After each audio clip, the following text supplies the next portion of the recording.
ਅੱਜ ਤੋਂ ਦਾਦੀ माँ ਇੱਥੇ ਸਾਰੇ ਪਰਿਵਾਰ ਨਾਲ ਬੈਠ ਕੇ ਖਾਣਾ ਖਾਣਗੇ। ਪਰਿਵਾਰ ਦੀ ਮੁਖੀ ਦੀ ਕੁਰਸੀ ਤੇ ਬੈਠ ਕੇ ਖਾਣਾ ਖਾਣਗੇ। ਤੇ ਜਿਹੜਾ ਤੂੰ ਮੇਰੀ ਦੁਨੀਆ ਵਿੱਚ ਅੱਗ ਲਾਉਣ ਦੀ ਕੋਸ਼ਿਸ਼ ਕਰਦੀ ਪਈ ਹੈ ਨਾ, ਇਹਦਾ ਨਤੀਜਾ ਚੰਗਾ ਨਹੀਂ ਹੋਏਗਾ। ਇਹ ਅੱਗ ਤੇਰੇ ਵੱਲ ਮੁੜ ਕੇ ਆਏਗੀ ਤੇ ਤੈਨੂੰ ਸਾੜ ਕੇ ਸਵਾਹ ਕਰ ਦੇਗੀ। ਇਹ ਅਸੂਲ ਮੇਰੇ ਪਾਪਾ ਜੀ ਨੇ ਬਣਾਏ ਨੇ ਤੇ ਉਹਨਾਂ ਨੇ ਸ਼ਕੁੰਤਲਾ ਮਹਿਰਾ ਨੂੰ ਇਸ ਪਰਿਵਾਰ ਵਿੱਚ ਬੈਠਣ ਦਾ ਹੱਕ ਕਦੇ ਨਹੀਂ ਦਿੱਤਾ ਹੈ। ਤੇ ਤੂੰ ਕਿੱਦਾਂ ਦੇ ਸਕਦੀ ਹੈ?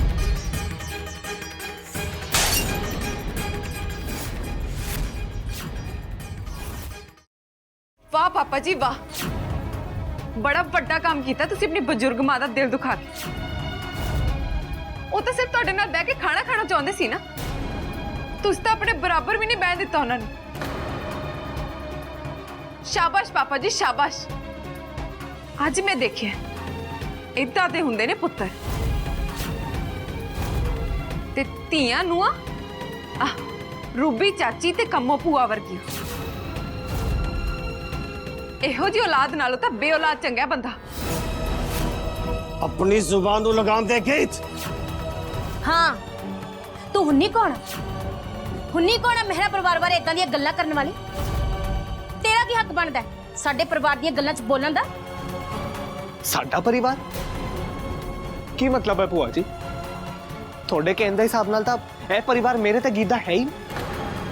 असीं तुहाडे लोकां नालों वखरे आ। साडा कोई मुल नहीं महरा हाउस दे विच। मैं तो बस ब्याह कराया ना गीत दे नाल। तुसीं तां बस उस दिन तो मैनू महरा हाउस दा पुत्तर मनन तो इनकार ही हो गए। मल्हार पुत रहन दे, इन्हां नाल बहस करन दा कोई फायदा नहीं। मैनू जान दो, बस जान दो मैनू। रुको दादी माँ, तुसी इत्थे बैठो, बैठो इत्थे। पर मैं इत्थे बैठ के की करांगी बच्चिए, जदों इत्थे कोई मैनू अपने कोल बिठा के ही राजी नहीं। इदां दी गल नहीं है दादी माँ, ये तो पापा जी ने जिहड़े तुहानूं इत्थे बिठाउणा नहीं चाहते। बाकी अदी तो इन्हां करके हिम्मत नहीं पैंदी सही नूं सही कहण दी ते गलत नूं गलत कहण दी। मल्हार साहब जी, तुसीं दादी माँ नूं खाना खवाओ। मैं भी वेखदी आ पापा जी का गुस्सा कितना क खतरनाक है। जिन्ना मर्जी खतरनाक हो, मैनू परवाह नहीं। तुसी खाना खवाओ मल्हार साहब जी। मल्हार रुक जा। मल्हार की कर रहा तू? ऐदा ना कर मल्हार, मैं तेरी मिन्नत करदी हां। अपनी वोटी दे पिछे लग के इदां अपने पूरे परिवार की बेइज्जती ना कर। तुसी किसी की गल ना सुनो दादी माँ, तुसी खाना खाओ। आ लो खाना खाओ। जे शकुंतला मेहरा जी इत्थे बैठ के खाना खाणगे ना, ते फिर मैं इत्थे बैठ के खाना नहीं खावांगा। क्यों नहीं खाओगे पापा जी? दादी माँ बगाने नहीं, तुहाडे मम्मी जी ने, जिन्होंने तुहानू बचपन में अपने हत्थी खाना खवाया। तुहानू जन्म देने वाली माँ दे तुर जाण तो बाद उन्होंने तुहानू पालिया पोसिया। तुसीं हाले भी उन्हां अगे इदां दी शर्तां रख रहे हो कि जे वो खाणगे तो तुसीं नहीं खाओगे। ठीक है, फिर जे तुसीं एक दिन लई अपनी माँ वास्ते वर्त रख लोगे तो कुछ गलत नहीं है। तुसीं अज वर्त रख लो, ना खाओ खाना। ए गीत अपनी हद च रह। तैनूं पता तू की करदी पई? हाँ गीत, मैं तेनों पहला भी किया अपना दिमाग ठंडा कर ते लड़ाई ना कर। पर भूआ जी लड़ाई है कादी? एक बुजुर्ग जनानी दिन रात एक कमरे च पई रहती है,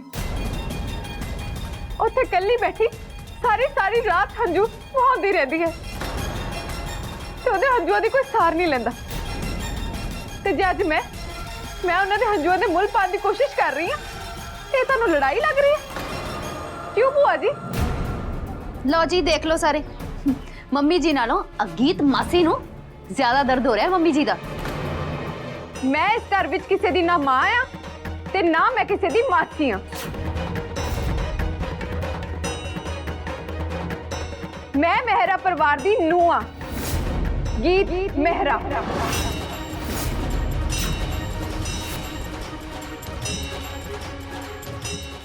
ਗੱਲ ਦੁਬਾਰਾ ਭੁੱਲਿਓ ਨਾ ਚਾਚੀ ਜੀ।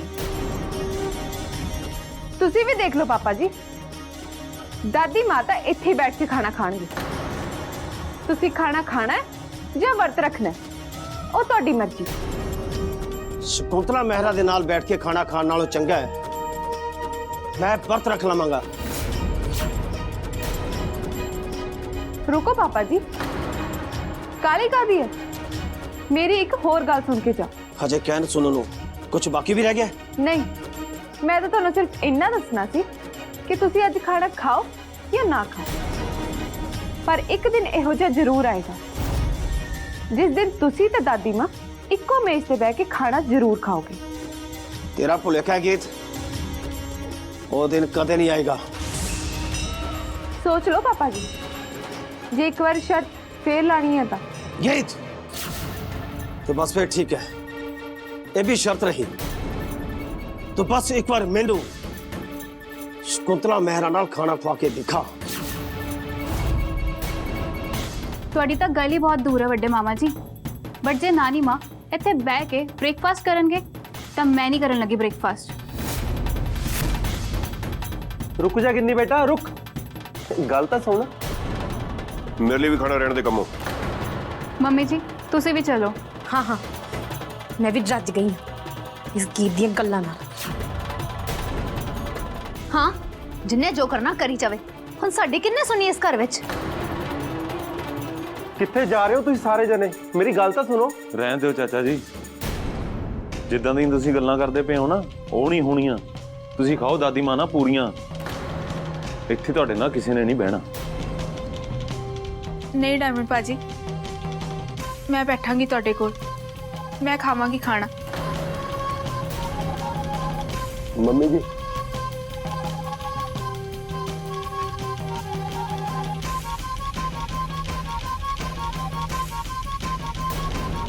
हाँ, मैं आज मम्मी जी नाल बैठ के खाना खावांगी।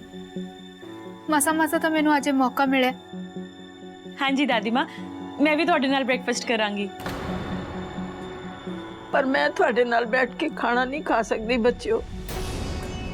जे मेरा आधा परिवार ही भुखा रहेगा तो मेरे गले तो थल्ले रोटी नहीं उतरनी।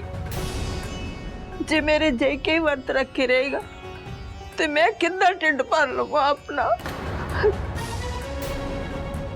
जेके भुखा बैठा है तो मैं खाना खा लवां, ये नहीं हो सकता। मैं तेरे मुंह इत्थे बुरकी खोड़ नहीं आई सी पुत, बुरकी खोड़ नहीं आई सी। दादी मां तुसीं खाना शुरू करो। जे बाकी सारे नूं तुहाडे खाने की कोई टेंशन नहीं है तो तुसीं भी किसी दे खाने की टेंशन ना लो। बाकी सारे भी इन्ने सालों तो तुहाडे बारे सोचे बिना खाना खा रहे सी ना, ते अज तुसीं भी खा लो।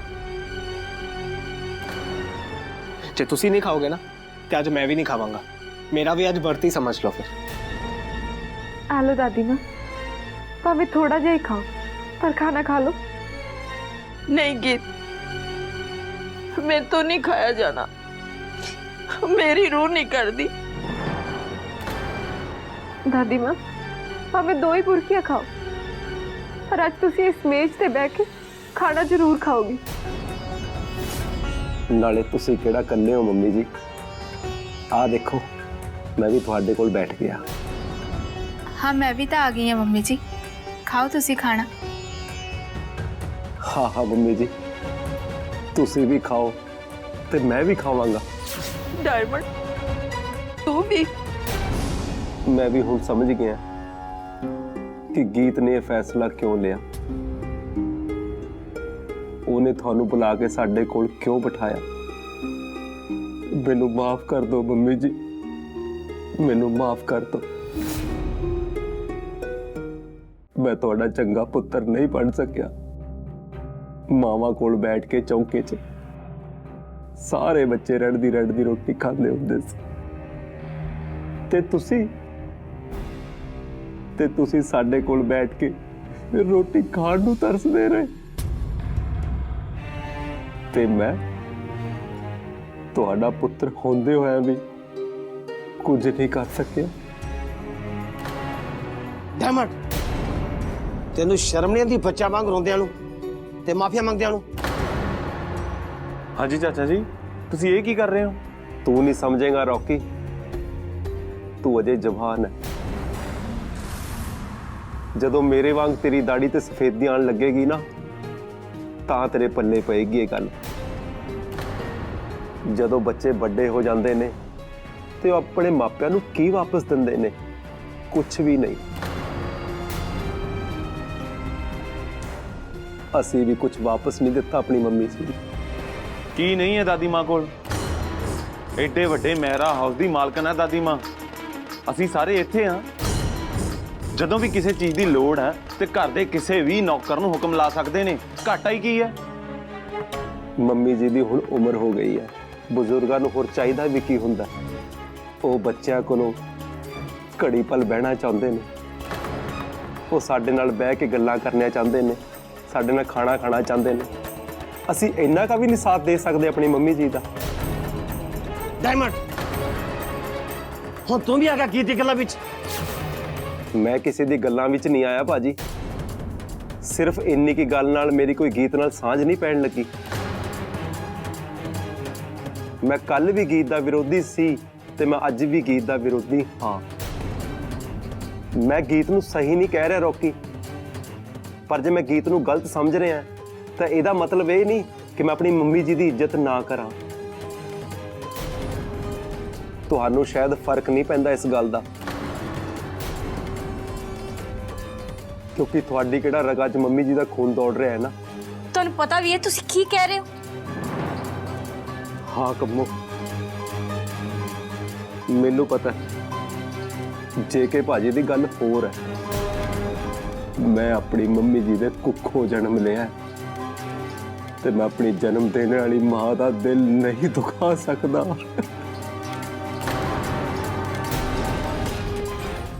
ਮੈਂ ਆਪਣੀ ਮਾਂ ਦੇ ਸ਼ਾਨ ਦੇ ਖਿਲਾਫ ਨਹੀਂ ਜਾ ਸਕਦਾ, ਕਦੇ ਨਹੀਂ ਜਾ ਸਕਦਾ। ਮੈਨੂੰ ਪਤਾ ਹੈ ਡਾਇਮੰਡ ਦੇ ਦਿਮਾਗ ਦੇ ਫਿਤੂਰ ਦੇ ਪਿੱਛੇ ਵੀ ਇਸ ਗੀਤ ਦਾ ਹੱਥ ਹੈ। ਗੀਤ, ਮੈਂ ਤੈਨੂੰ ਕਦੇ ਨਹੀਂ ਬਖਸ਼ਾਂਗਾ। ਮੈਂ ਤੈਨੂੰ ਕਦੇ ਮਾਫ ਨਹੀਂ ਕਰਾਂਗਾ ਗੀਤ।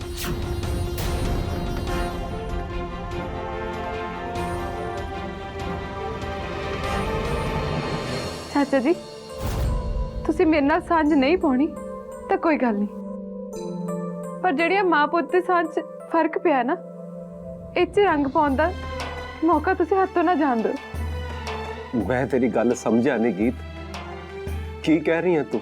ਵੈਸੇ ਤਾਂ ਮੈਂ ਮਾਂ ਪੁੱਤ 'ਚ ਬੋਲਣ ਵਾਲੀ ਹੁੰਦੀ ਕੌਣ ਆ, ਪਰ ਜੇ ਮੇਰੀ ਮੰਨੋ ਤਾਂ ਤੁਸੀਂ ਆਪਣੀ ਮੰਮੀ ਜੀ ਨੂੰ ਆਪਣੇ ਹੱਥਾਂ ਨਾਲ ਖਾਣਾ ਖਵਾਓ, ਉਹਨਾਂ ਨੂੰ ਬਹੁਤ ਚੰਗਾ ਲੱਗੇਗਾ। ਜੇ ਮੰਮੀ ਜੀ ਮੇਰੇ ਹੱਥੋਂ ਖਾਣਾ ਖਾਣਗੇ ਤਾਂ ਮੈਨੂੰ ਚੰਗਾ ਲੱਗੇਗਾ।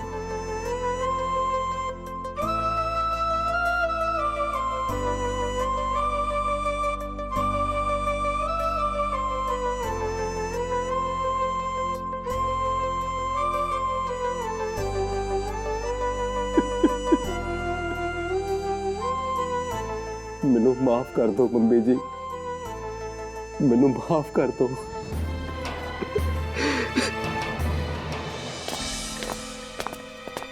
ਕਿਉਂ ਵੱਡੀ ਭਾਬੀ ਜੀ, ਅੱਜ ਕੱਲ ਜੋ ਮਹਿਰਾ ਹਾਊਸ 'ਚ ਹੋ ਰਿਹਾ ਆ, ਉਹ ਸਭ ਵੇਖ ਕੇ ਤਾਂ ਤੁਹਾਨੂੰ ਤੇ ਬੜੀ ਠੰਡ ਪੈਂਦੀ ਹੋਣੀ ਹੈ ਨਾ। ਇਹ ਕੀ ਕਹਿ ਰਹੀ ਹੈ ਕੰਮੋ? ਆਪਣੇ ਘਰ ਕਲੇਸ਼ ਹੋਵੇ ਤੇ ਕਿਹਦੇ ਕਲੇਜੇ ਨੂੰ ਠੰਡ ਪੈ ਸਕਦੀ ਹੈ ਭਲਾ? ਅੱਛਾ, ਕਲੇਸ਼ ਤੋਂ ਤੁਸੀਂ ਵੀ ਦੁਖੀ ਹੁੰਨੇ ਹੋ? ਜੇ ਇੰਨਾ ਹੀ ਕਲੇਸ਼ ਤੋਂ ਡਰ ਲੱਗਦਾ ਆ ਤਾਂ ਕਲੇਸ਼ ਦੀ ਜੜ ਨੂੰ ਘਰ 'ਚ ਲਿਆਉਣ ਦੀ ਕੀ ਲੋੜ ਸੀ? ਮੈਨੂੰ ਕੀ ਲੋੜ ਪਈ ਹੈ ਜੜ ਲਾਉਣ ਦੀ ਕੰਮੋ? ਤੂੰ ਹੀ ਆਪਣੀ ਜ਼ੁਬਾਨ ਨਾਲ ਬਥੇਰਾ ਬੀਜ ਬੋਲ ਲੈਣੀ ਹੈ, ਇੱਕ ਕੰਨ ਤੋਂ ਦੂਜੇ ਕੰਨ ਵਿੱਚ ਤੇ ਦੂਜੇ ਕੰਨ ਤੋਂ ਤੀਜੇ ਕੰਨ ਵਿੱਚ ਪਾ ਕੇ।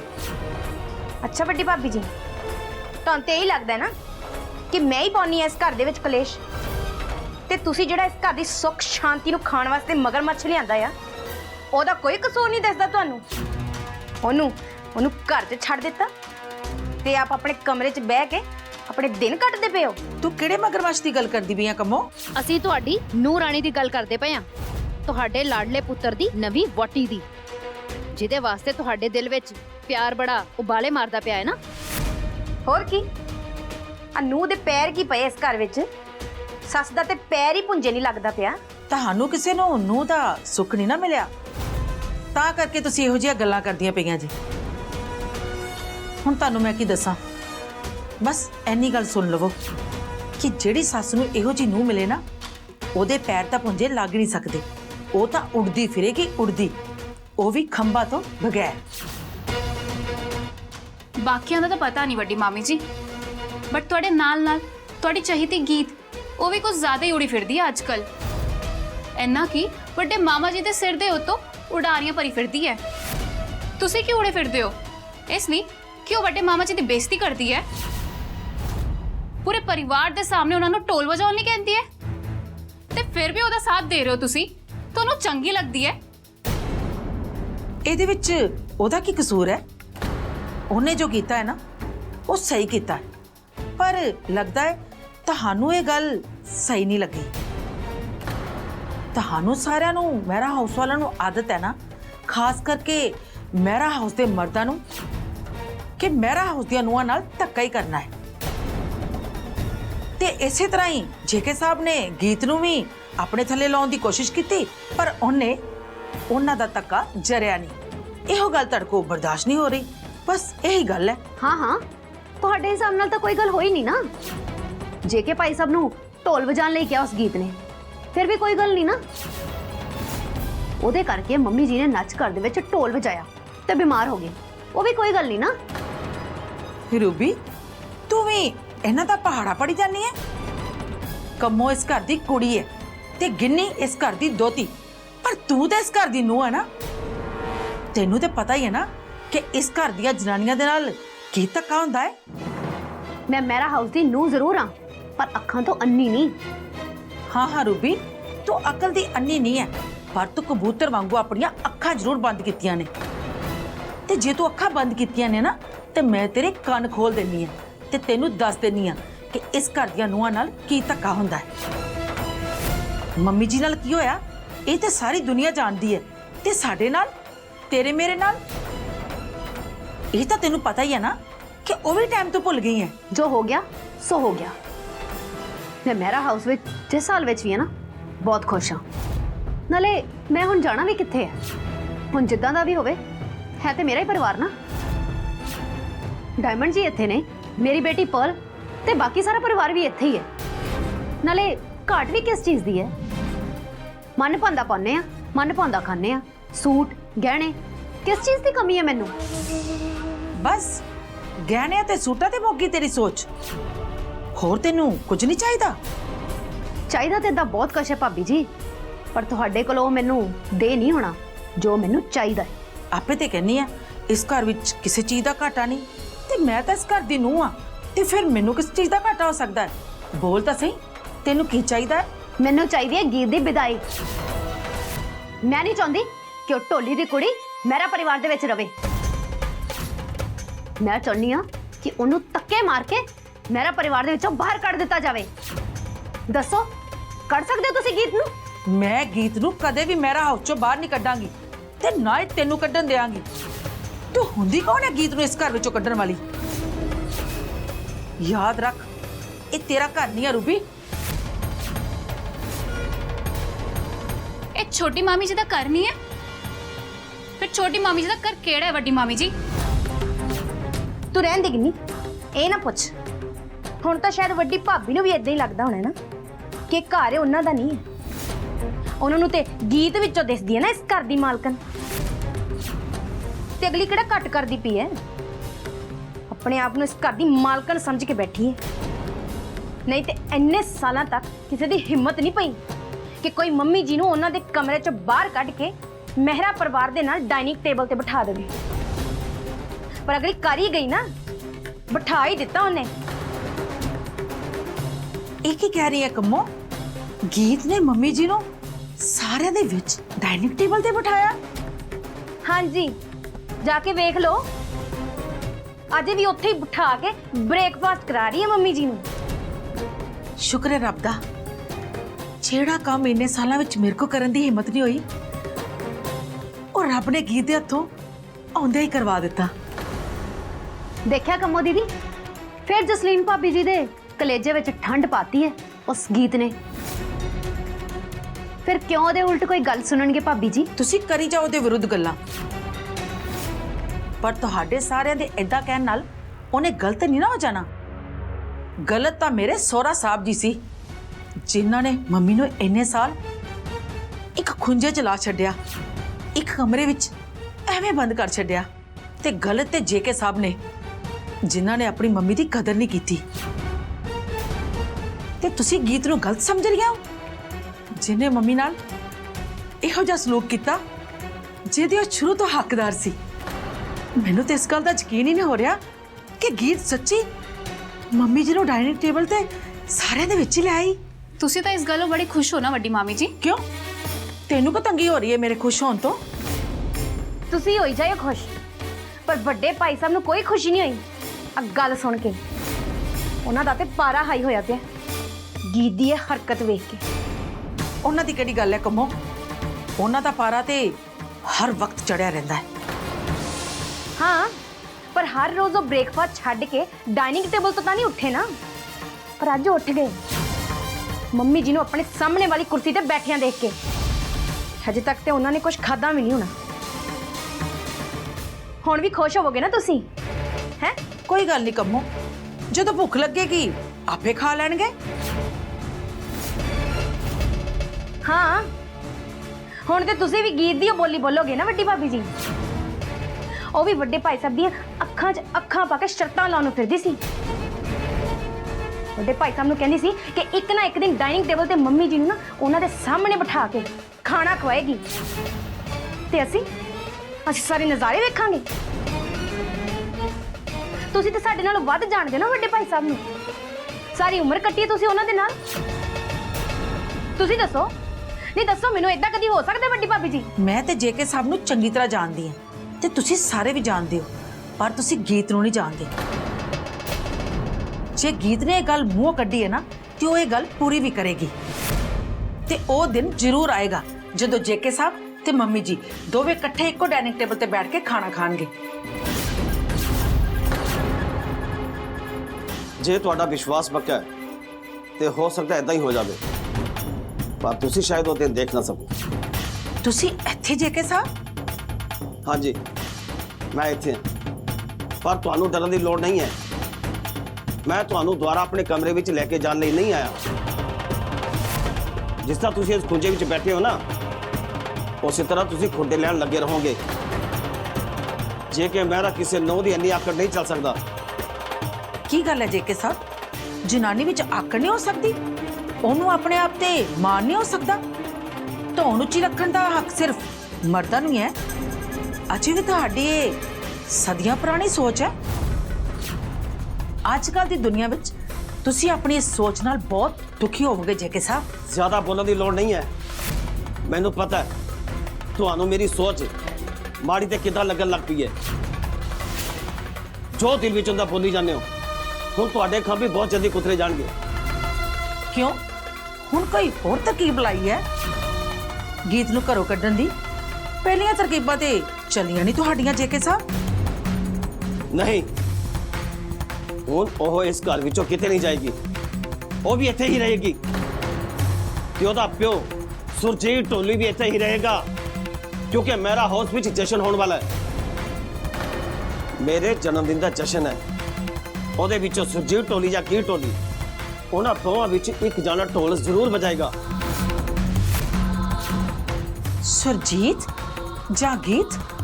ਪਰ ਇਹ ਕਿੱਦਾਂ ਹੋ ਸਕਦਾ ਹੈ ਜੇਕੇ ਸਾਹਿਬ? ਇਹ ਤਾਂ ਐਵੇਂ ਹੀ ਹੋਏਗਾ ਤੇ ਉਹ ਵੀ ਤੁਹਾਡੇ ਸਾਹਮਣੇ ਹੋਵੇਗਾ ਤੇ ਹੋਰ ਵੀ ਬਹੁਤ ਕੁਝ ਹੋਵੇਗਾ। ਹਰ ਬਾਰ ਦੀ ਤਰ੍ਹਾਂ ਆਤਿਸ਼ਬਾਜ਼ੀ ਹੋਏਗੀ, ਪਰ ਇਸ ਵਾਰ ਆਤਿਸ਼ਬਾਜ਼ੀ ਵੱਲ ਕਿਸੇ ਦਾ ਧਿਆਨ ਨਹੀਂ ਜਾਏਗਾ,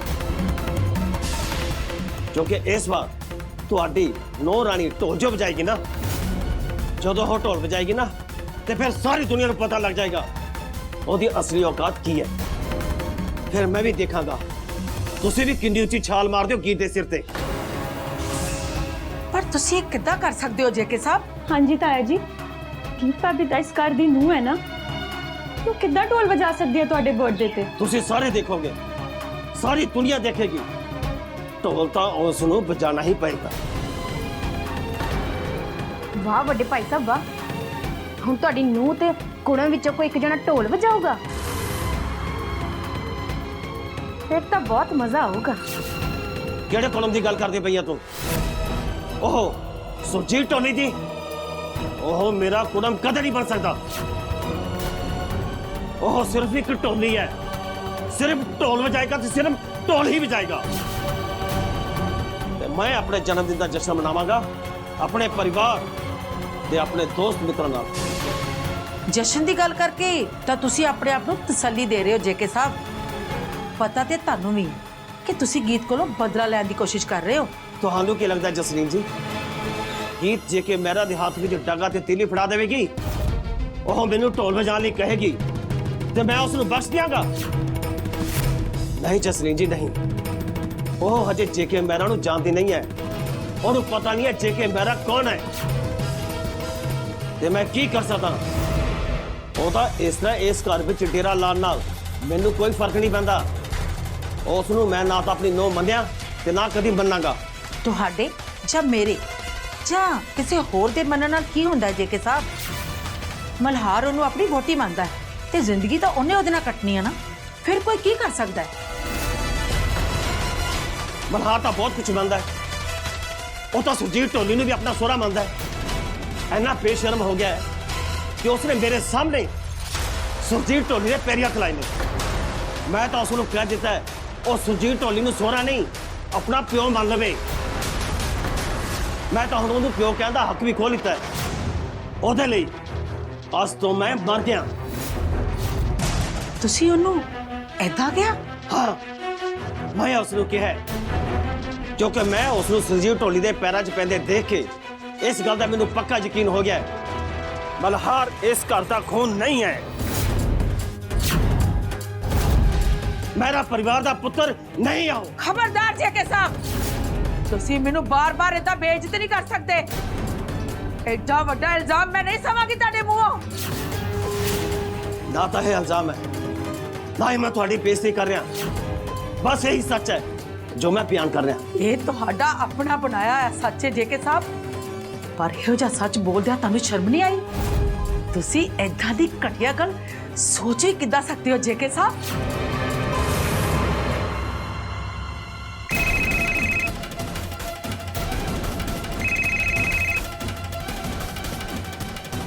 हेलो जसलीन जी, अवतार किशन बोल रहे हैं। ਅੱਛਾ, ਤੇ ਹੁਣ ਪਤਾ ਲੱਗਿਆ ਮੈਨੂੰ ਮੇਰਾ ਹੌਜ਼ਾ ਚੋਰ ਕਿੱਥੇ ਲੁਕਿਆ ਬੈਠਾ ਹੈ। ਮੈਂ ਵੀ ਸੋਚ ਰਿਹਾ ਸੀਗਾ ਮੇਰੀ ਘਰਵਾਲੀ ਨੂੰ ਕੀ ਹੋ ਗਿਆ ਜਿਹੜੀ ਮੇਰੇ ਨਾਲ ਏਦਾਂ ਲੜਾਈ ਕਰਦੀ ਪਈ ਹੈ। ਤੋੜ ਵਿਛੋੜਾ ਹੀ ਕਰ ਲਿਆ। ਕਿਹਦੇ ਨਾਲ ਗੱਲ ਕਰ ਰਹੇ ਹੋ ਜੇਕੇ ਸਾਹਿਬ? ਕਿਹਦਾ ਫੋਨ ਆਇਆ ਹੈ? ਕਾਲੀ ਕਾਦੀ ਹੈ ਦੱਸ ਦੇਣਾ। ਚਲੋ ਕਮਰੂ ਵੀ ਤੁਸੀਂ ਸਾਰੇ ਬੱਚਿਆਂ ਲੈ ਕੇ ਬਾਹਰ ਜਾਓ। ਗਿੰਨੀ ਤੇ ਪਰ ਤੁਸੀਂ ਵੀ ਜਾਓ। ਪਰ ਵੱਡੇ ਭਾਈ ਸਾਹਿਬ ਸਾਨੂੰ ਕਿ ਬਾਹਰ ਕੱਲ ਦਿੱਤੇ ਹੋ ਤੁਸੀਂ? ਜ਼ਿਆਦਾ ਸਵਾਲ ਨਾ ਕਰ ਕਮੋ। ਮੈਂ ਤੁਹਾਨੂੰ ਸਾਰਿਆਂ ਨੂੰ ਬਾਹਰ ਜਾਣ ਲਈ ਕਿਹਾ। ਚਲੇ ਜਾਓ ਤੁਸੀਂ ਇੱਥੋਂ ਬਾਹਰ। हाँ जी भाई साहब, चल पल चलिए आप।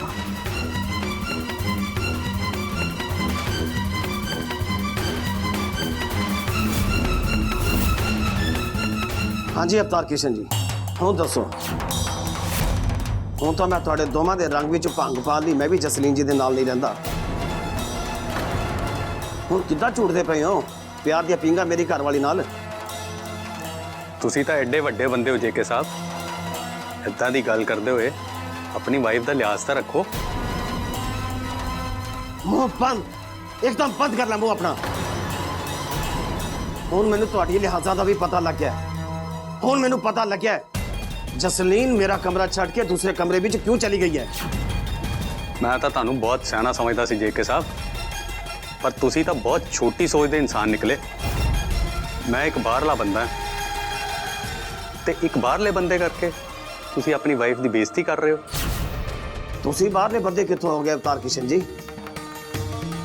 ਬਸ ਇੱਕ ਤੁਹਾਡੇ ਕਰਕੇ ਮੇਰੇ ਨਾਲ ਇੱਕ ਛੱਤ ਥੱਲੇ ਰਹਿਣ ਤੋਂ ਬਾਅਦ ਵੀ ਮੇਰੀ ਘਰਵਾਲੀ ਮੇਰੇ ਤੋਂ ਵੱਖਰੀ ਰਹਿਣ ਲੱਗ ਪਈ। ਫਿਰ ਤਾਂ ਮੈਨੂੰ ਉਹਦੇ ਉੱਪਰ ਸ਼ੱਕ ਹੋਏਗਾ ਹੀ ਨਾ। ਫਿਰ ਤਾਂ ਮੈਨੂੰ ਇਹ ਸੋਚਣਾ ਹੀ ਪਏਗਾ ਨਾ ਉਹਦਾ ਮੇਰੇ ਕੋਲੋਂ ਦੂਰ ਜਾਣ ਦਾ ਕਾਰਨ ਕੀ ਹੋ ਸਕਦਾ ਹੈ। ਜੇਕੇ ਸਾਹਿਬ, ਇਹ ਤੁਸੀਂ ਕਿੱਦਾਂ ਗੱਲ ਕਰ ਰਹੇ ਹੋ? ਤਮੀਜ਼ ਨਾਲ ਗੱਲ ਕਰੋ। ਜਸਲੀਨ ਵਿੱਚ ਨਾ ਬੋਲ, ਮੈਨੂੰ ਗੱਲ ਕਰ ਲੈਂਦੇ। ਤੁਸੀਂ ਮੈਨੂੰ ਹਜੇ ਚੰਗੀ ਤਰ੍ਹਾਂ ਜਾਣਦੇ ਨਹੀਂ ਹੋ ਤੇ ਨਾ ਹੀ ਮੇਰਾ ਹੌਜ਼ੀ ਨੂੰਹਾਂ ਦਾ ਹੱਦ ਦਾ ਪਤਾ ਤੁਹਾਨੂੰ। ਮੇਰਾ ਹੌਜ਼ੀ ਨੂੰਹਾਂ ਦਾ ਸਮਾਜ ਵਿੱਚ ਇੱਕ ਖਾਸ ਰੁਤਬਾ ਹੈ, ਇੰਨਾ ਉੱਚਾ ਰੁਤਬਾ ਹੈ ਤੁਹਾਡੇ ਵਰਗੇ ਗਾਣ ਵਜਾਉਣ ਵਾਲੇ ਬੰਦੇ ਉਹਨਾਂ ਵੱਲ ਅੱਖ ਚੁੱਕ ਕੇ ਦੇਖਣ ਦੀ ਹਿੰਮਤ ਵੀ ਨਹੀਂ ਕਰ ਸਕਦੇ। ਤੇ ਜੇ ਮੇਰੀ ਘਰਵਾਲੀ ਨੇ ਏਦਾਂ ਦੇ ਕਿਸੇ ਬੰਦੇ ਨਾਲ ਅੱਖ ਮਿਲਾਉਣ ਦੀ ਜ਼ਰੂਰਤ ਕੀਤੀ ਤੇ ਫਿਰ ਉਹ ਵੀ ਆਪਣੇ ਹੱਥ ਵਧਾਉਣ ਲਈ ਤਿਆਰ ਰਹੇ। ਮੈਨੂੰ ਇਹ ਤਾਂ ਨਹੀਂ ਪਤਾ ਪਾਪਾ ਜੀ ਕਿ ਤੁਸੀਂ ਕਿਹਦੇ ਨਾਲ ਗੱਲ ਕਰ ਰਹੇ ਹੋ, ਪਰ ਵੱਡੀ ਮੈਡਮ ਜੀ ਬਾਰੇ ਇਦਾਂ ਦੀ ਗੱਲ ਕਰਨੀ ਆ ਤੁਹਾਨੂੰ ਸ਼ੋਭਾ ਨਹੀਂ ਦਿੰਦੀਆਂ। ਇਦਾਂ ਕੀ ਦੇਖ ਰਹੇ ਹੋ ਪਾਪਾ ਜੀ? ਮੈਂ ਕੁਝ ਗਲਤ ਤਾਂ ਨਹੀਂ ਨਾ ਕਿਹਾ? ਫੋਨ ਤੇ ਕੋਈ ਬਾਹਰਲੇ ਬੰਦਾ ਹੋਏਗਾ ਨਾ, ਤੇ ਬਾਹਰਲੇ ਬੰਦੇ ਨਾਲ ਤੁਸੀਂ ਵੱਡੀ ਮੈਡਮ ਜੀ ਬਾਰੇ ਇਦਾਂ ਦੀ ਗੱਲ ਕਰ ਰਹੇ ਹੋ, ਇਹ ਤਾਂ ਗਲਤ ਗੱਲ ਹੈ ਨਾ। ਗੀਤ, ਇਹ ਸਾਡਾ ਪਰਸਨਲ ਮੈਟਰ ਹੈ, ਇਹਦੇ ਵਿੱਚ ਨਾ ਹੀ ਬੋਲਦਾ ਚੰਗਾ ਹੈ। ਤੁਹਾਡਾ ਕੀ ਹੈ? ਪਰਸਨਲ ਮੈਟਰ ਮੀਨ ਨਿੱਜੀ ਮਸਲਾ। ਸਾਡੇ ਮੀਆਂ ਬੀਬੀ ਦੇ ਮਸਲੇ ਵਿੱਚ ਟੰਗ ਨਾ ਆੜਾ ਤੇ ਚੁੱਪ ਕਰਕੇ ਤੋਂ ਚਲੀ ਜਾ। ਇਹ ਤੁਹਾਡਾ ਨਿੱਜੀ ਮਸਲਾ ਕਿੱਦਾਂ ਹੋਇਆ ਪਾਪਾ ਜੀ? ਮੈਂ ਇਸ ਘਰ ਦੀ ਨੂੰਹ ਆ ਤੇ ਮੇਰਾ ਤੇ ਵੱਡੀ ਮੈਡਮ ਜੀ ਦਾ ਸੱਸ ਨੂੰਹ ਦਾ ਰਿਸ਼ਤਾ ਹੈ, ਤੇ ਤੁਸੀਂ ਮੇਰੀ ਸੱਸ ਸਾਹਮਣੇ ਇਦਾਂ ਦੀਆਂ ਗੱਲਾਂ ਕਰਕੇ ਹੁਣ ਕਹਿ ਰਹੇ ਹੋ ਕਿ ਸਾਡਾ ਨਿੱਜੀ ਮਸਲਾ? ਨਹੀਂ ਪਾਪਾ ਜੀ ਨਹੀਂ, ਮੇਰੀ ਸੱਸ ਹੀ ਹੁਣ ਮੇਰੀ ਮਾਂ ਦੀ ਜਗ੍ਹਾ ਹੈ, ਤੇ ਮਾਂ ਤਾਂ ਰੱਬ ਦਾ ਰੂਪ ਹੁੰਦੀ ਹੈ ਨਾ, ਤੇ ਮੈਂ ਆਪਣੇ ਰੱਬ ਬਾਰੇ ਇਦਾਂ ਦੀ ਗੱਲਾਂ ਨਹੀਂ ਸੁਣ ਸਕਦੀ। ਤੂੰ ਕਹਿਣਾ ਕਿ ਚਾਹਨੀ ਹੈ ਗੀਤ? ਤੈਨੂੰ ਪਤਾ ਵੀ ਹੈ ਮੈਂ ਕਿਹਦੇ ਨਾਲ ਗੱਲ ਕਰ ਰਿਹਾ? ਮੈਨੂੰ ਚੰਗੀ ਤਰ੍ਹਾਂ ਪਤਾ ਹੈ। ਮੈਨੂੰ ਇਹ ਵੀ ਪਤਾ ਹੈ ਕਿ ਜਿਨ੍ਹਾਂ ਨਾਲ ਤੁਸੀਂ ਗੱਲ ਕਰ ਰਹੇ ਹੋ ਉਹਨਾਂ ਘਰ ਤਾਨਿਆ ਜਾ ਕੇ ਉਹਨਾਂ ਦੀ ਬਹੁਤ ਬੇਇੱਜ਼ਤੀ ਕਰਕੇ ਆਈ ਹੈ, ਤੇ ਮੈਨੂੰ ਇਹ ਵੀ ਪਤਾ ਹੈ ਕਿ ਉਹਨਾਂ ਦੇ ਭੇਜੇ ਹੋਏ ਵੱਡੇ ਮੈਡਮ ਜੀ ਨੂੰ ਸੂਟ ਤੇ ਸਿੰਦੂਰ ਤਾਨਿਆ ਦੋਨੋਂ ਖਿਲਾਰ ਕੇ ਆਈ ਹੈ ਉਹਨਾਂ ਦੇ ਸਾਹਮਣੇ। ਮੈਨੂੰ ਸਭ ਕੁਝ ਪਤਾ ਹੈ ਪਾਪਾ ਜੀ, ਪਰ ਤੁਸੀਂ ਭੁੱਲ ਰਹੇ ਹੋ ਕਿ ਤੁਹਾਨੂੰ ਆਪਣੀ ਘਰਵਾਲੀ ਨੂੰ ਨਹੀਂ ਸਗੋਂ ਆਪਣੀ ਧੀ ਨੂੰ ਅਕਲ ਸਿਖਾਉਣੀ ਚਾਹੀਦੀ ਹੈ। ਕਿ ਉਹਨੂੰ ਕੀ ਸਿਖਾਣਾ ਹੈ? ਹੁਣੇ ਮੈਨੂੰ ਤੇਰੇ ਕੋਲ ਸਿੱਖਣਾ ਪਏਗਾ? ਤੁਸੀਂ ਮੇਰੇ ਕੋਲੋਂ ਕੁਝ ਨਾ ਸਿੱਖੋ ਤੇ ਕਿਸੇ ਹੋਰ ਕੋਲੋਂ ਵੀ ਨਾ ਕੁਝ ਸਿੱਖੋ, ਪਰ ਤੁਸੀਂ ਇੱਕ ਵਾਰੀ ਵੱਡੇ ਮੈਡਮ ਜੀ ਦੇ ਦਿਲ ਵਿੱਚ ਝਾਕ ਕੇ ਦੇਖੋ, ਫਿਰ ਤੁਹਾਨੂੰ ਪਤਾ ਲੱਗੇਗਾ ਉਹਨਾਂ ਦਿਲ ਵਿੱਚ ਕਿੰਨਾ ਪਿਆਰ ਹੈ, ਕਿੰਨਾ ਸਤਿਕਾਰ ਹੈ ਤੁਹਾਡੇ ਲਈ। ਉਹ ਕਦੇ ਵੀ ਤੁਹਾਡਾ ਬੁਰਾ ਨਹੀਂ ਚਾਹੁੰਦੇ, ਹਮੇਸ਼ਾ ਤੁਹਾਡਾ ਸੁੱਖ ਹੀ ਮੰਗਦੇ ਨੇ, ਤੇ ਮੈਂ ਉਹਨਾਂ ਦੇ ਸੁੱਖ ਮੰਗਦੀ ਹਾਂ। ਸਾਨੂੰ ਪਿੰਡੂ ਕੁੜੀਆਂ ਨੂੰ ਤਾਂ ਸਾਡੇ ਘਰ ਵਾਲੇ ਸ਼ੁਰੂ ਤੋਂ ਇਹੀ ਗੱਲ ਸਿਖਾਉਂਦੇ ਨੇ ਕਿ ਆਪਣੇ ਸਹੁਰੇ ਘਰ ਜਾ ਕੇ ਆਪਣੀ ਸੱਸ ਦੀ ਹਰ ਗੱਲ ਮੰਨਣੀ ਹੈ, ਉਹਨੂੰ ਹਮੇਸ਼ਾ ਉੱਚਾ ਰੱਖਣਾ ਹੈ, ਤੇ ਮੈਂ ਆਪਣੀ ਸੱਸ ਨੂੰ ਉੱਚਾ ਹੀ ਰੱਖਦੀ ਹਾਂ, ਉਹਨਾਂ ਦੀ ਹਰ ਗੱਲ ਮੰਨਣੀ ਹੈ। ਤੁਸੀਂ ਵੱਡੇ ਮੈਡਮ ਜੀ ਨੂੰ ਇੱਜ਼ਤ ਤਾਂ ਦੇ ਕੇ ਦੇਖੋ, ਉਹਨਾਂ ਨੂੰ ਮੇਰੇ ਵਾਂਗ ਉੱਚਾ ਰੁਤਬਾ ਤਾਂ ਦੇ ਕੇ ਦੇਖੋ, ਫਿਰ ਤੁਹਾਨੂੰ ਪਤਾ ਲੱਗੇਗਾ ਕਿ ਉਹ ਤੁਹਾਨੂੰ ਕਿੰਨਾ ਪਿਆਰ ਕਰਦੇ ਨੇ, ਤੁਹਾਡੀ ਕਿੰਨੀ ਇੱਜ਼ਤ ਕਰਦੇ ਨੇ, ਤੁਹਾਨੂੰ ਦਿਲ ਵਿੱਚ ਜਗ੍ਹਾ ਦਿੱਤੀ ਹੈ। ਤੁਸੀਂ ਕਿਉਂ ਨਹੀਂ ਸਮਝਦੇ ਪਾਪਾ ਜੀ?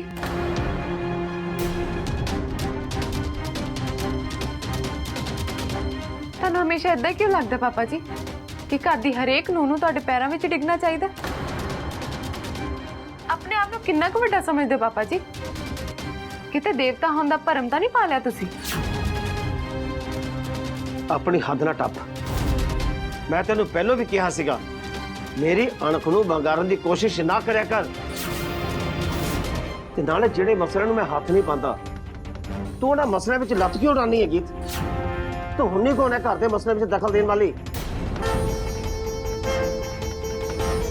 ਤੁਸੀਂ ਇਸ ਨੂੰ ਸਿਰ ਤੇ ਚੜਾਇਆ ਨਾ, ਚਲੋ ਇਹਦੀ ਹਰਕਤ ਲਈ ਤਾਂ ਮੈਂ ਤੁਹਾਨੂੰ ਸ਼ਾਇਦ ਮਾਫ ਕਰ ਦਵਾਂ, ਪਰ ਤੁਹਾਡੀ ਦੂਜੀ ਹਰਕਤ ਵਾਸਤੇ ਮੈਨੂੰ ਤੁਹਾਡੇ ਤੋਂ ਨਫ਼ਰਤ ਹੋ ਗਈ ਹੈ। ਮੇਰੇ ਨਾਲ ਇੰਨੇ ਸਾਲ ਜ਼ਿੰਦਗੀ ਕੱਟਣ ਤੋਂ ਬਾਅਦ ਵੀ ਤੁਸੀਂ ਬਾਹਰਲੇ ਬੰਦੇ ਨਾਲ ਚੱਕਰ ਚਲਾਉਂਦੇ ਫਿਰਦੇ ਹੋ। ਹੁਣ ਇਸ ਗੱਲ ਉੱਤੇ ਮੈਂ ਤੁਹਾਨੂੰ ਲਾਹਨਤ ਨਾ ਪਾਵਾਂ ਤੇ ਕੀ ਕਰਾਂ? ਮੇਰੇ ਉੱਤੇ ਏਡਾ ਵੱਡਾ ਇਲਜ਼ਾਮ ਨਾ ਲਗਾਓ ਜੇਕੇ ਸਾਹਿਬ। ਇਹ ਕੋਈ ਇਲਜ਼ਾਮ ਨਹੀਂ ਹੈ, ਬਾਤ ਤਾਂ ਸਾਰੇ ਇਹੀ ਜਾਣਦੇ ਨੇ ਨਾ। ਤੁਸੀਂ ਆਪਣੀ ਕੁੜੀ ਨਾਲ ਕੀਤਾ ਹੋਇਆ ਵਾਅਦਾ ਨਹੀਂ ਮੰਨਦੇ, ਅੱਜ ਕਮਰੇ ਵਿੱਚ ਬੰਦ ਹੋਏ ਪਏ ਹੋ, ਪਰ ਜਿਹੜਾ ਤੁਸੀਂ ਇਸ ਕਮਰੇ ਵਿੱਚ ਬੈਠ ਕੇ ਤਮਾਸ਼ਾ ਕਰਦੇ ਪਏ ਹੋ, ਲੁਕ ਲੁਕ ਕੇ ਗੱਲਾਂ ਕਰਦੇ ਪਏ ਹੋ, ਇਹ ਤੁਹਾਡੇ ਡਰਾਮੇ ਪਿੱਛੇ ਨਹੀਂ ਲੁਕਣ ਲੱਗਿਆ। ਹੁਣ ਆਪਣਾ ਇਹ ਡਰਾਮਾ ਬੰਦ ਕਰੋ ਤੇ ਨਿਕਲੋ ਇਸ ਕਮਰੇ ਵਿੱਚੋਂ ਬਾਹਰ। ਸਾਰਿਆਂ ਦੇ ਸਮੇਂ ਚੰਗਾ ਬਣਨ ਦੀ ਲੋੜ ਨਹੀਂ ਹੈ ਹੁਣ। रुको जेके साहब मेरी गल तो सुनो तुसी मेनू गलत समझ रहे हो तुसी मेनू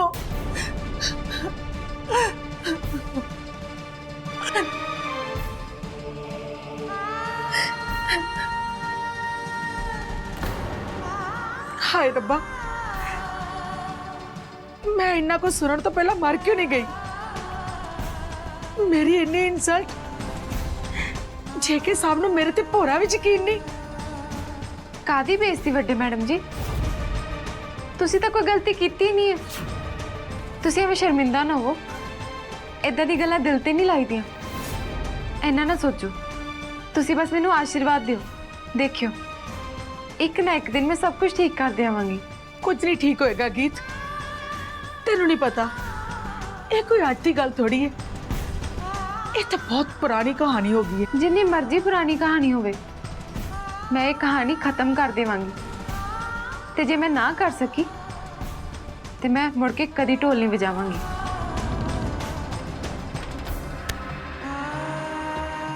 हेलो मैं गीत गल कर रही हूँ।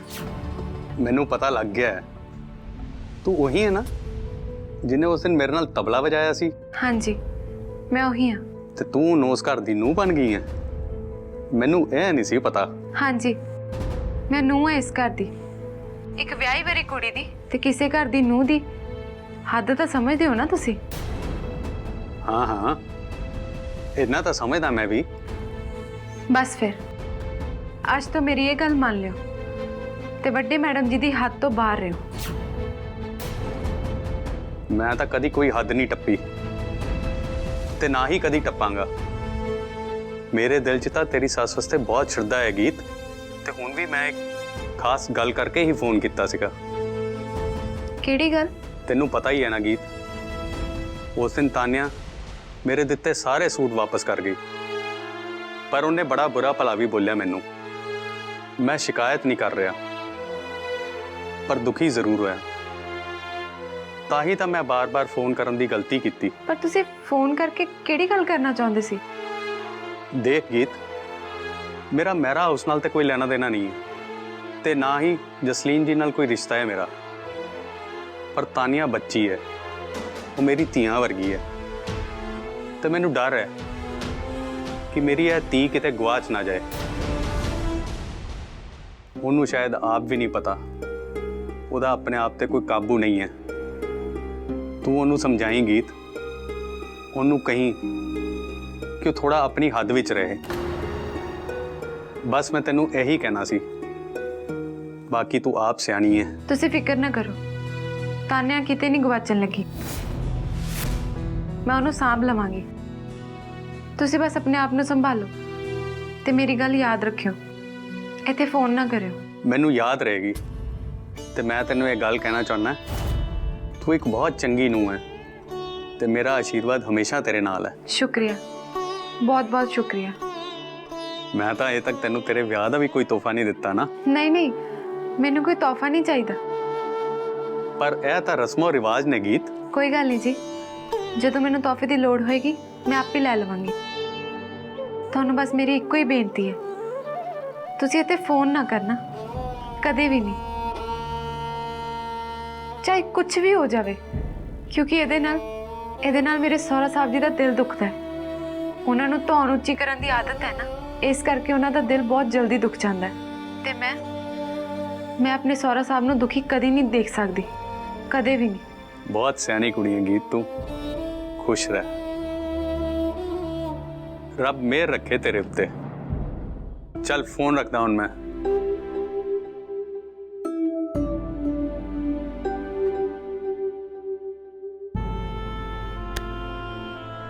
मैं कदे सोचा भी नहीं सी कि मेरी भी फिक्र हो सकती है किसी नू।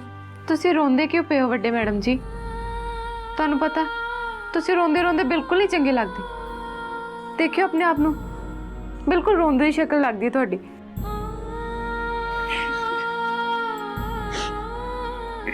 तेनू मेरी शक्ल का बहुत पता है। चलो नहीं पता मैनू, पर तुम रोया ना करो। तुसी ऐसे करके रो रहे हो ना कि वड्डे साहब जी तुहानू हुण तक समझ नहीं सके। चलो तुसी फिक्र ना करो, ਹੁਣ ਮੈਂ ਆ ਗਈ ਨਾ ਇਸ ਘਰ ਵਿੱਚ, ਤੁਸੀਂ ਜੋ ਹੁਣ ਤੱਕ ਉਹਨਾਂ ਨੂੰ ਨਹੀਂ ਸਮਝਾ ਸਕੇ ਮੈਂ ਸਮਝਾ ਦੇਵਾਂਗੀ, ਠੀਕ ਹੈ? अच्छा जो मेरे को नहीं समझ सके तो तेरे को कितना समझ जाएंगे? ऐसा की करने की तैयारी है तेरी? ਇਹ ਤਾਂ ਮੈਨੂੰ ਵੀ ਨਹੀਂ ਪਤਾ ਕਿ ਮੈਂ ਕੀ ਕਰਨਾ ਹੈ। ਪਰ ਵੱਡੇ ਸਾਹਿਬ ਜੀ ਨੂੰ ਤੁਹਾਡੀ ਦਿਲ ਦੀ ਗੱਲ ਸਮਝਣੀ ਪਏਗੀ। ਮੌਕੇ ਤੇ ਦੇਖਾਂਗੇ ਕੀ ਕਰਨਾ ਹੈ। अच्छा मौके ते दसेंगी। इस बार मौके ते तू फिर बदतमीजी करेंगी जिद्दां अगे कीती सी ਉਹਨਾਂ ਨੂੰ ਢੋਲ ਵਜਾਉਂਦਾ ਕਹਿ ਕੇ। ਉਹਨਾਂ ਨੂੰ ਢੋਲ ਵਜਾਉਣ ਵਾਸਤੇ ਤਾਂ ਕਹਿਣਾ ਹੀ ਸੀ।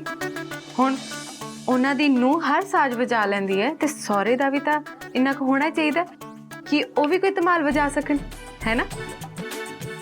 ਕੋਈ ਨਹੀਂ, ਤੁਸੀਂ ਵੇਖਿਓ, ਮੈਂ ਤਾਂ ਤੁਹਾਨੂੰ ਵੀ ਥੋੜੇ ਦਿਨਾਂ ਤੱਕ ਢੋਲ ਵਜਾਉਣ ਨੂੰ ਕਹਿ ਦੇਣਾ।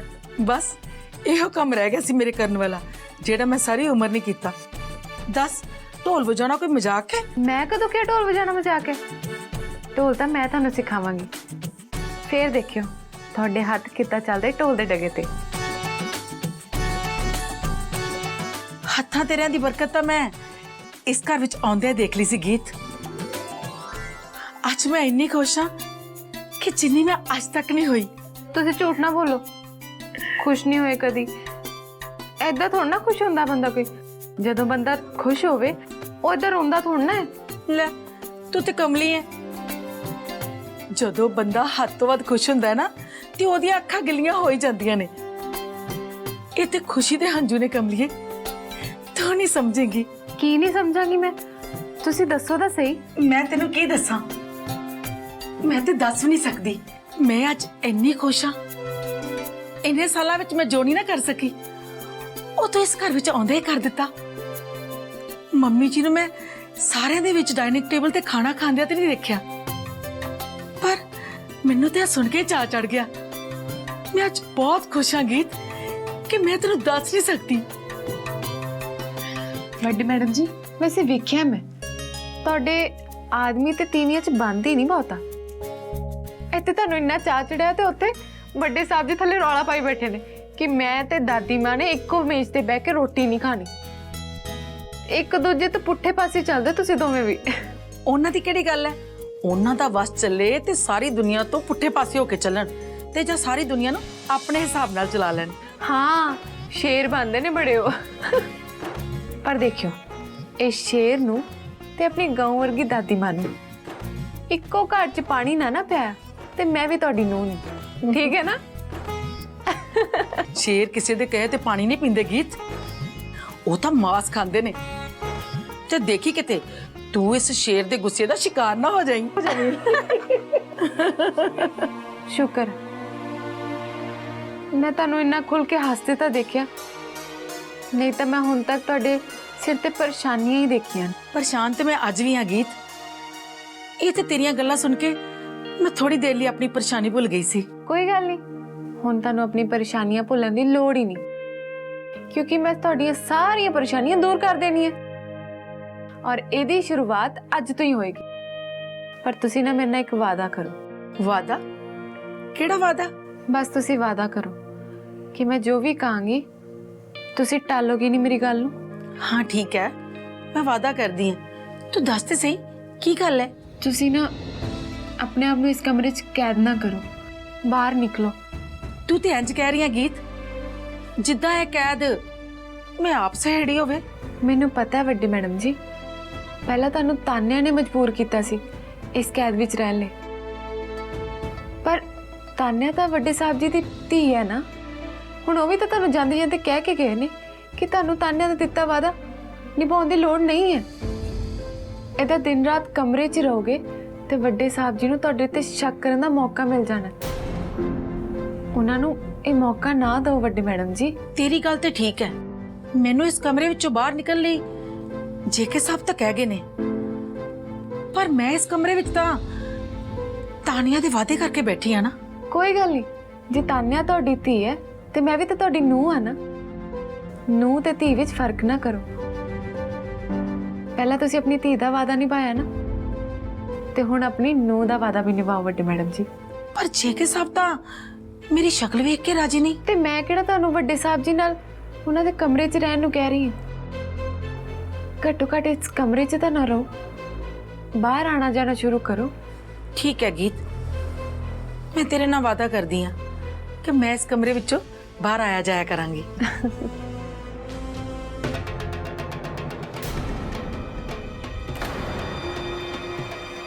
गीत, तू इत्थे है ते बाहर ढोल दी आवाज कित्थों आ रही है?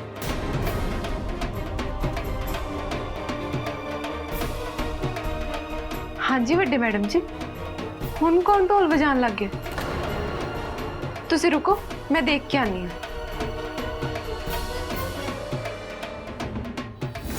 राजेश की कर रहे हैं? कुछ नहीं भाजी, हुक्म करो, तुसी की कराना? भाई पूछ रहे हैं आतिशबाजी चलाई है कदे? हाँ की बच्चे वाले सवाल पूछ रहे हो तुसी भाजी?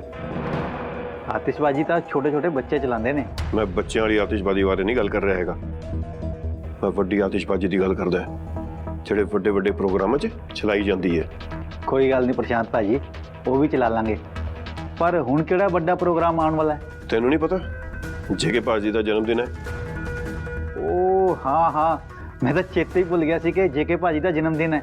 तेनू ये तो नहीं भुल गया किते कि जेके भाजी का जन्मदिन किस तरह मनाया जाता मेरा हाउस दे विच?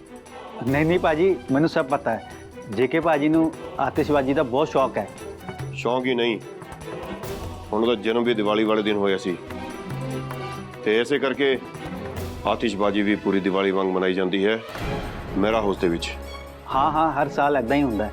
हाँ, इस बार भी जेके भाजी यही चाहते ने कि उन्होंने जन्मदिन ते इन्नी आतिशबाजी चले कि पूरा जलंधर शहर खड़ के वेखे।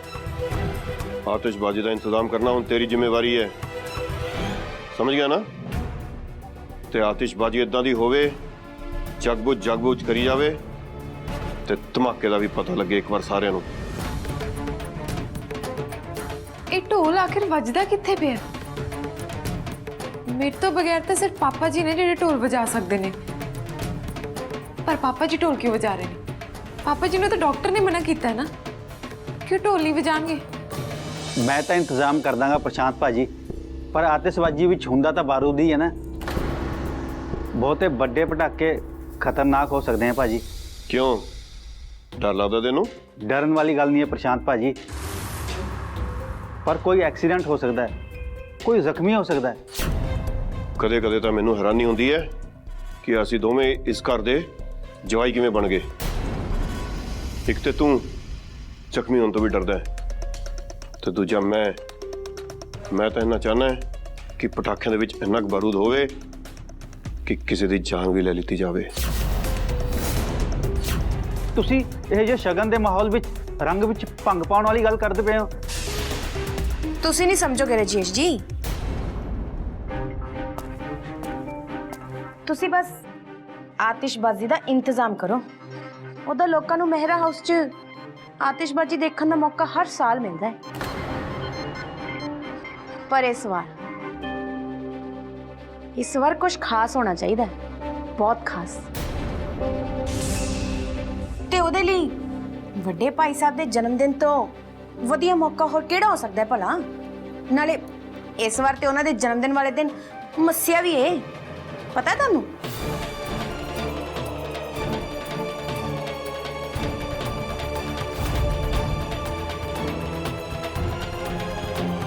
पापा जी ढोल ना बजाओ तुसी, ਤੁਹਾਡੀ ਸਿਹਤ ਪਹਿਲੇ ਠੀਕ ਨਹੀਂ ਹੈ। पर आखिर ढोल की आवाज आ कित्थों रही है?